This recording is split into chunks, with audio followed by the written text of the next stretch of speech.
Dan. I'm a cartoonist, and probably best known for doing zombie caricatures at events. When did you first decide that you were going to be an artist? Like when was that moment, that defining moment? I don't think I really decided to do it. I was just always doing it, you know. Oh. As early back, I mean, and specifically illustrating. Sure. And specifically in comics. Before I even knew that's what I was doing, you know, my earliest memories of drawing were when I was 4 or 5 years old, and I was drawing stick figures, and they were the same characters in separate panels to tell a story. And so the storytelling aspect has always been the main part of it. You know, it just happens to be that illustrating is a component of the way I tell stories. So, you know, people have asked me many times, you know, if you could only, you know, write comics or draw comics for a living, or you know, period, what would it be? And I always tell them, you know, without hesitation, writing them. Sure. So if I couldn't draw, I mean, but I always visualize stories in comic format, no matter what. You know, for the longest time, I hated like doing any sort of photorealism. If I couldn't imagine it and draw it, it wasn't worth drawing. But I also didn't have a lot of pride in my artwork until about 8th grade, and I started getting pretty hard and heavy into playing Dungeons and Dragons. And so I had my other friends that were drawing their characters with, you know, this armor and a shield, and I was like, wow, that's really cool. Like, I could do that.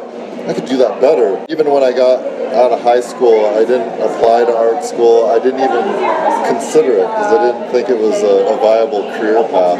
So why didn't you think that was a viable path? What about it?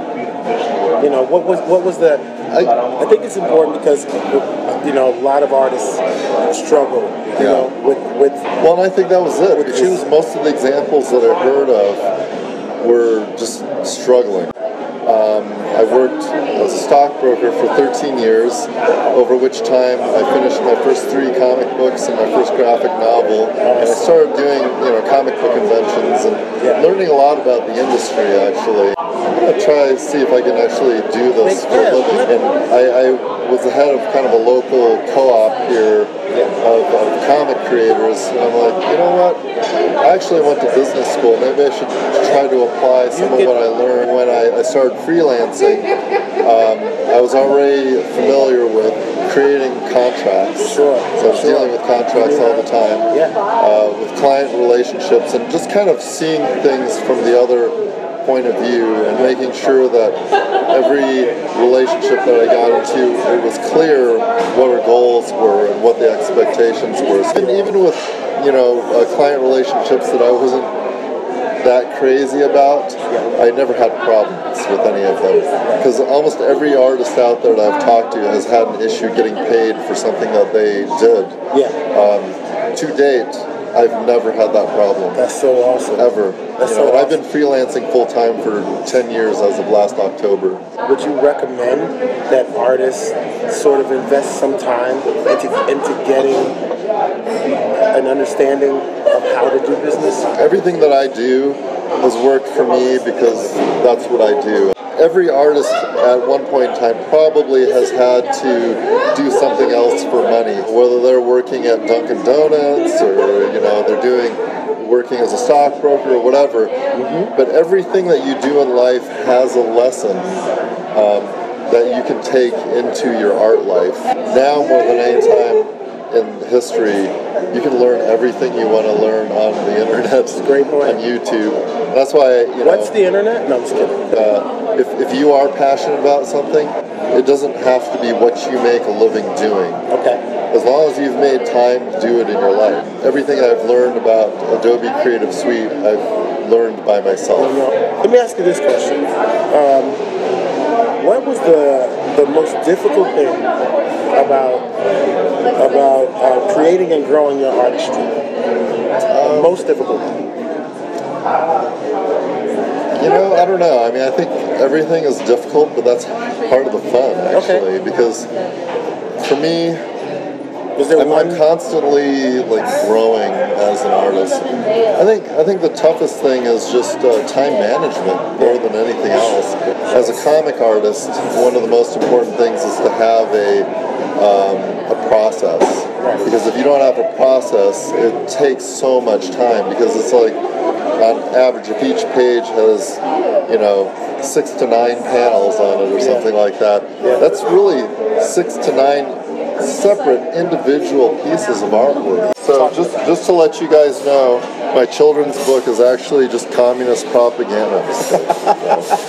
But since you put it out, tell us a little bit about this. So this was actually something that came about because of my son.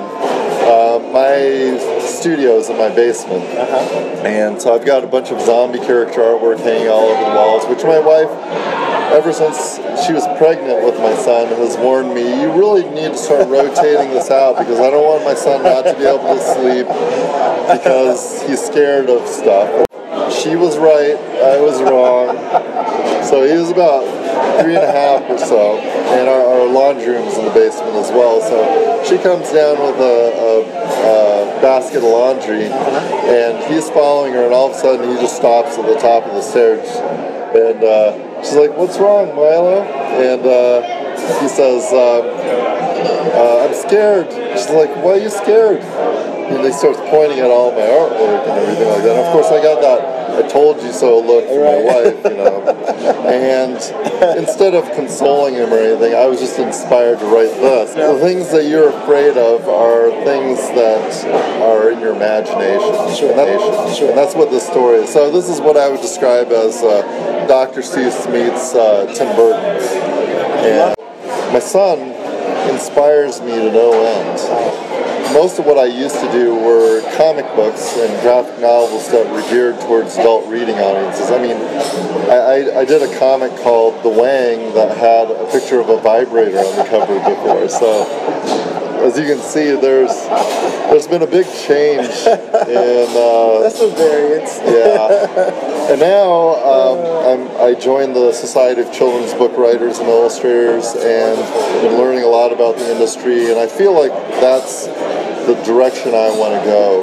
So if you look at my children's book, actually everything in here was done in watercolors and colored pencils. Oh, that's great. So now later on in the book, I actually did everything just in gray tone ink washes, and then I imposed the colors in Photoshop in here. Oh, that's some great work. Oh, look at that. So incredible. My current project about my best friend's battle with cancer, what I did was I did all the planning in Photoshop, but then I printed out the pages and then light boxed them onto watercolor paper so that the final pages look very, very close to the original artwork. So when this book actually is published, I intend on maybe launching it along with a traveling art show or a gallery show or something like that. I look forward to the release. I mean, it's very compelling. What's the most rewarding part of your artistry, or of you running this business of you being an artist? Affecting other people. It's always been about that. And as I said, I'm a storyteller first. I'm gonna hit you with a couple of bang questions. Okay. And I just want your rapid response. If I come back to you with a humorous answer and not a real one, you can whatever comes. I'm just used to that. Whatever you know what? It's a part of your personality. Yes, it is. Whatever comes to mind. What is art? It's subjective. Greatest fear?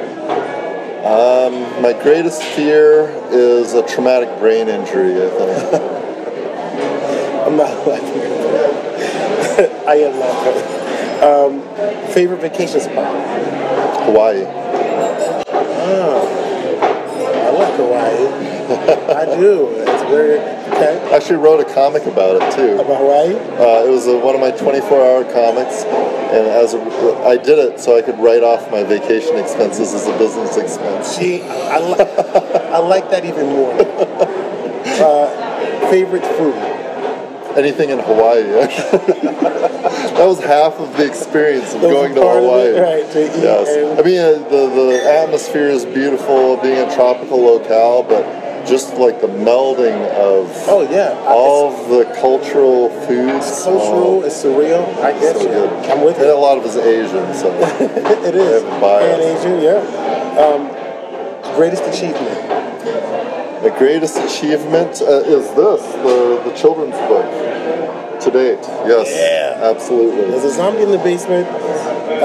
Favorite artist? My favorite artist probably is Kagan McLeod, who is the artist for Infinite Kung Fu.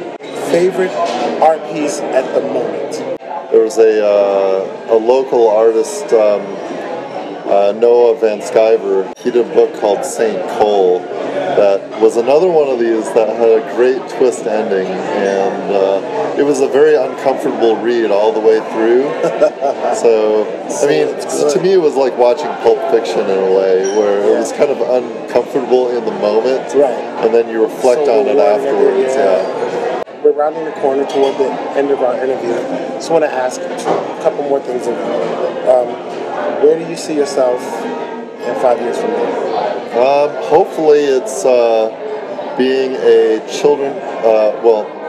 children's book graphic novelist that is being published by one of the trade publishers.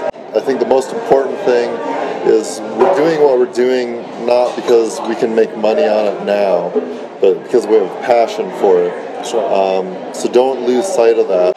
Man, I just want to thank you on behalf of the Artist Tank and Jamieson and myself for coming and sharing with us and taking time out of your busy schedule.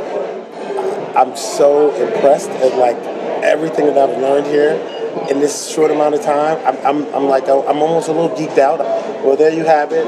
Stan Yan, ladies and gentlemen, the Artist Tank Grind Series. I'm Day. See you next time. Great job, man. This is a title fight, and in the end, I'm gonna win.